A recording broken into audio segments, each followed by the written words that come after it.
Bonjour à tous, dans notre émission Portrait IMO sur Cannes Lérins TV et Radio, j'ai le plaisir d'accueillir aujourd'hui M. Renaudi Philippe. Bonjour Philippe. Bonjour Assia.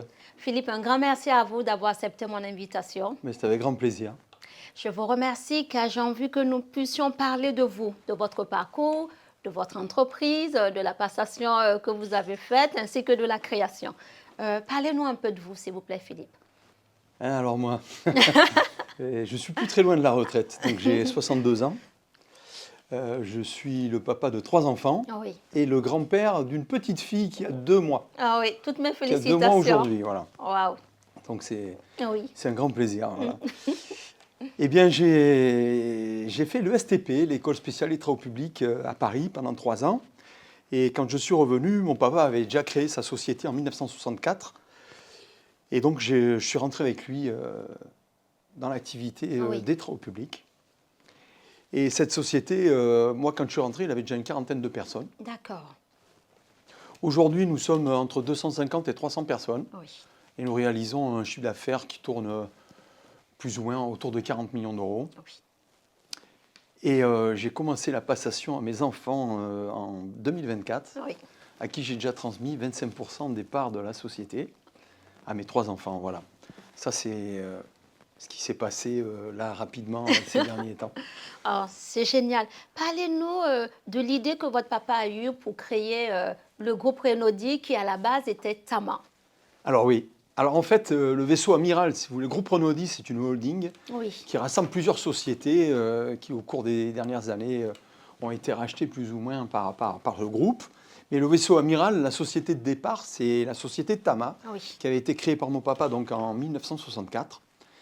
Et donc moi, j'ai intégré cette société en 84, donc Oui. 20 ans après.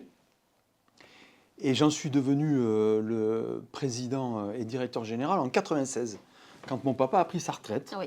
Mais malgré qu'il ait pris sa retraite, il avait 60 ans à cette époque-là, il a encore travaillé plus de 10 ans encore Oui. à mes côtés. C'est des gens qui sont indéboulonnables, vous savez, c'est Oui. des gens qui ont créé l'entreprise et qui ne veulent pas la quitter. Oui. Donc petit à petit, effectivement, il s'est mis en retrait de la société, mais ça y a pris entre 10 et 15 ans, quoi, quand même, hein. Voilà, mais donc j'ai dirigé cette entreprise, donc Tama. Ensuite, fin des années 90, on a racheté une entreprise qui était une très grosse société à l'époque à Menton et à Monaco, et qui faisait du génie civil. Oui. Une activité que mon papa ne faisait pas. Il faisait essentiellement du terrassement pour des promoteurs privés. Et moi, je voulais faire un peu du marché public. Oui. Donc, aller dans le marché public. Et dans les marchés publics, des travaux que de terrassement, c'est très rare.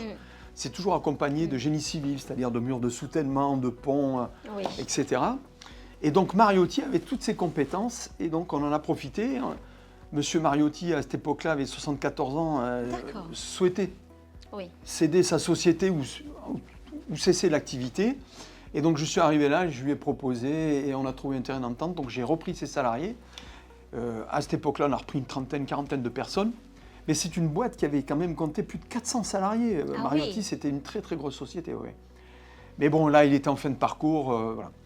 Ensuite, on a racheté une autre société qui s'appelait CEFAP, qui est une entreprise qui faisait des travaux d'enrobés donc pour la voie, les voiries. Et donc ça, c'était basé plutôt à Saint-Laurent-du-Var. On les a rachetés dans les années 2010. Et puis voilà, après ça s'est enchaîné. On a acheté encore 2-3 autres sociétés, dont une à Cannes, Oui. à Mougins, qui est l'entreprise Brosio, qui est une très vieille entreprise également, qui a été créée par Jacques Brosio et que je rencontre encore régulièrement. On l'a rachetée il y a 7 ans maintenant, cette entreprise. Et elle est restée totalement implantée à Mougins et le cœur de son activité se situe sur Cannes Pays de Lérins. Oui. Voilà. Et puis on a une société à Monaco également, alors qui n'est pas dans le BTP mais qui est support au BTP. C'est une entreprise qui fait de l'inspection vidéo à l'intérieur des réseaux D'accord. pour déterminer Oui. si les réseaux sont en mauvais état. Oui.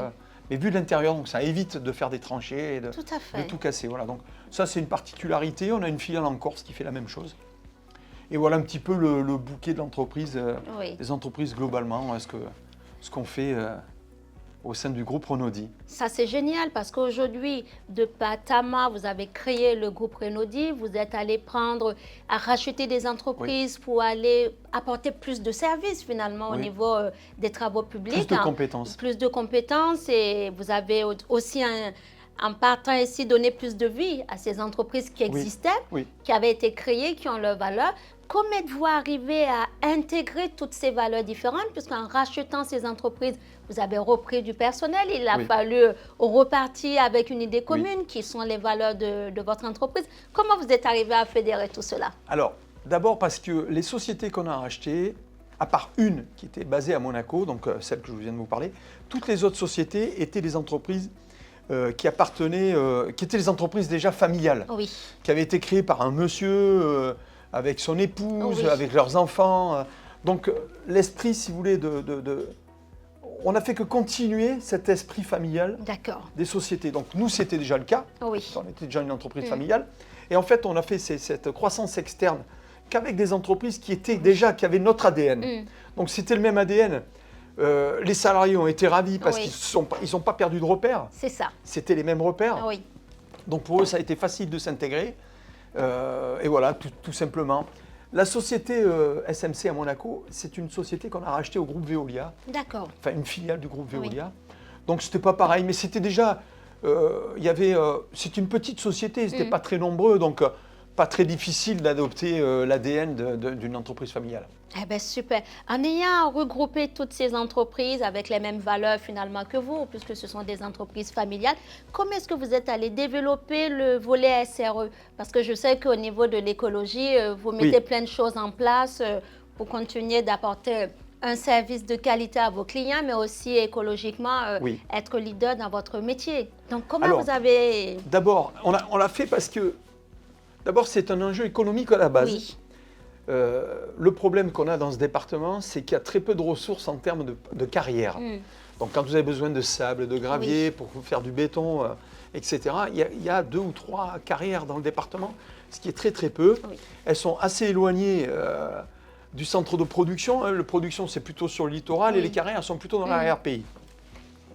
Donc depuis déjà une quinzaine d'années, on recycle les matériaux qu'on récupère lorsqu'on fait une tranchée en ville ou lorsqu'on fait une tranchée à la campagne pour poser un tuyau. Si vous voulez, ces matériaux, on essaye de les récupérer, on les recycle et on garde les bons matériaux et les produits ultimes, effectivement, on les met en dépôt définitif. Mais donc, on avait déjà entamé cette partie recyclage des matériaux, donc il y a déjà une quinzaine d'années. Ensuite, donc ça nous a fait faire des économies puisqu'on n'achetait plus des matériaux en carrière, ou très peu. Ensuite, on a effectivement développé tout ce qui est l'énergie, concernant notamment les poids lourds. Tout ce qui est poids lourd, aujourd'hui, le gasoil, c'est pas très bien vu. En plus, c'est plutôt cher. Alors, on est allé vers le colza. D'accord. Le colza, c'est un produit donc totalement bio et qui est un carburant bio. Donc, il faut faire des petits aménagements sur les moteurs de tous ces camions-là. Mais aujourd'hui, on se fait livrer essentiellement du carburant bio et de moins en moins de gasoil ou de fuel, donc de produits pétroliers. Donc ça, c'était une deuxième phase. Ensuite, moi, j'ai pas mal d'encadrement, donc pas mal de gens qui ont des véhicules légers. Et là, on est allé vers l'hybride ou tout l'électrique. D'accord. Parce qu'on bénéficie d'aide de l'État. Alors aujourd'hui, de moins en moins, mais malgré tout, on reste... fidèle à cette politique qu'on a engagée. Et donc, on a essentiellement des véhicules hybrides et électriques. Donc, on est en train d'installer, on en avait déjà installé pas mal, des bornes électriques de rechargement pour tous nos véhicules. Pour tout l'encadrement, ça représente à peu près une trentaine de véhicules déjà légers. Ce qui n'est pas mal, Et ensuite, on est passé en autoconsommation depuis 2 ans.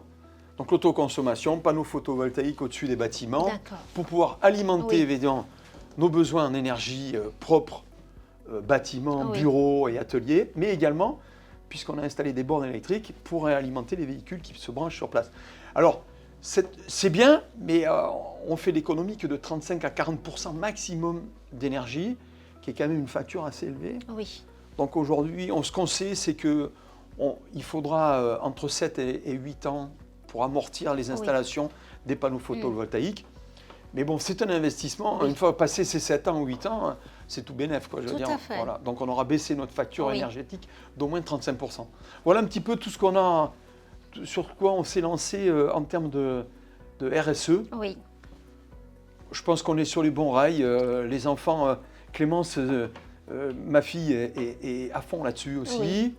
Et donc, je pense que c'est une politique qui sera maintenue dans le groupe.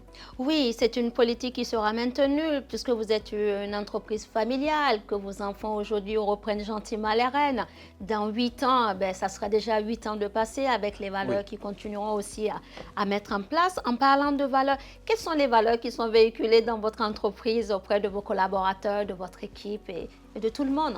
Oh, c'est la valeur famille, c'est la valeur. Quand vous avez un chef d'entreprise qui est accessible, même dans une boîte qui compte 250 ou 300 salariés, c'est quand même beaucoup plus simple d'aller voir son patron le matin. Alors moi, je suis quelqu'un qui se lève très tôt. Hein. Oui. Donc moi, 6h30 le matin, je suis à mon bureau. Donc dans le BTP, on commence tôt. Oui. Donc mes équipes arrivent vers 6h30 aux ateliers, récupèrent leur fourgon et s'en vont sur les chantiers. Et ils voient que la lumière du bureau est allumée. Donc si ils ont besoin de me voir, ils montent à l'étage, ils tapent à la porte, patron, est-ce qu'on peut te voir? Il s'assoit et il passe le temps qu'il a besoin. Super. Donc on a des échanges évidemment très courtois. Pour eux, c'est aussi leur famille. Hein. Et puis ils ont un patron qui est très accessible. Donc c'est pas un grand groupe, il n'y a pas des numéros, c'est pas du tout pareil, quoi. Et le patron, une fois qu'il vous a dit quelque chose, la décision est prise, quoi. Ou c'est oui ou c'est non. Mais ça tergiverse pas. Dans un grand groupe, c'est pas si simple. Voilà, il y a beaucoup d'intervenants, il y a des ressources. Alors, on a également des gens en ressources humaines. Bien sûr. Mais bon, la décision, elle est prise par un patron ou par les enfants du patron. Donc, c'est très, très rapide. Les décisions sont très, très rapides, ce qui fait que c'est ce qui fait la différence en même temps sur la réactivité des entreprises comme les nôtres, même en cas de travaux d'urgence. On travaille beaucoup avec la CAPEL, par exemple, sur les activités de travaux d'urgence pour dépanner s'il y a un problème d'intempéries quoi. Et donc c'est ce qui fait la force du groupe, c'est effectivement que le patron, les patrons, ils sont là, ils sont accessibles immédiatement.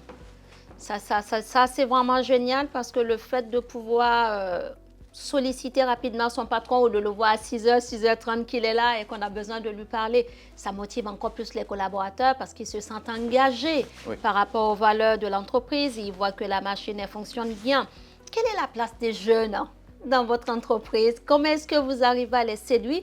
On a parlé du volet RSE, on sait que les jeunes aujourd'hui sont vraiment focus sur les valeurs que les entreprises véhiculent. Alors, comment est-ce que vous arrivez à faire venir les jeunes dans votre entreprise? Alors, en plus, la nouvelle équipe est jeune aussi. Oui, bah oui, elle est très jeune, la nouvelle équipe. Oui, parce que le directeur général, donc c'est mon fils qui a 28 ans. Oui.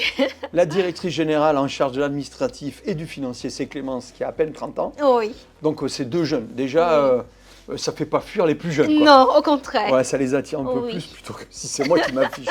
Ensuite, on a depuis 2 ans également, on a une directrice de la com. Oui.